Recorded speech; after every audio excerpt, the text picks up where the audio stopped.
আমাদের বাড়ির উল্টো দিকে একটি বিহারি ফ্যামিলি থাকতো। সেই ফ্যামিলিতে দুই ছেলে, স্বামী ও স্ত্রী থাকতো। স্বামী অন্য একটি মহিলার সাথে কুসম্পর্ক ছিল এবং সেই জন্য স্ত্রীর ওপর প্রায় নিত্যদিনই অত্যাচার করত। স্ত্রীকে ডিভোর্স চাওয়াতে স্ত্রী কিছুতেই রাজি হতো না ডিভোর্স দিতে। কিন্তু স্বামীর তো পুরো অন্য ঘটনা ছিল।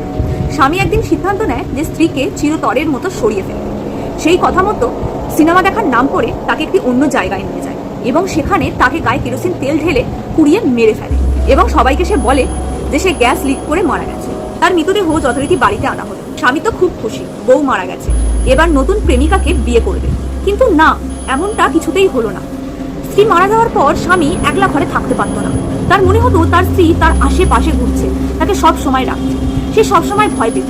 শুধু যে ঘরে তা না, সে যেখানেই একলা বসে থাকতো সেখানেই তার এই একই অনুভূতি হতো। সেটা অফিসে, কোনো ফাঁকা জায়গায়, সব জায়গাতেই একই অনুভূতি হতো। তারপর স্বামী ধীরে ধীরে খাওয়া দাওয়া বন্ধ করে দেয়। ঘুমড়ে ঘুমড়ে কেমন যেন চেহারাটাকে বানিয়ে ফেলে। হঠাৎ একদিন সে ছাদ থেকে ঝাঁপ দিয়ে আত্মহত্যা করে। এটা কি তার পাপের ফল ছিল, নাকি তার বউ তাকে তার কাছেই টেনে নিয়েছিল?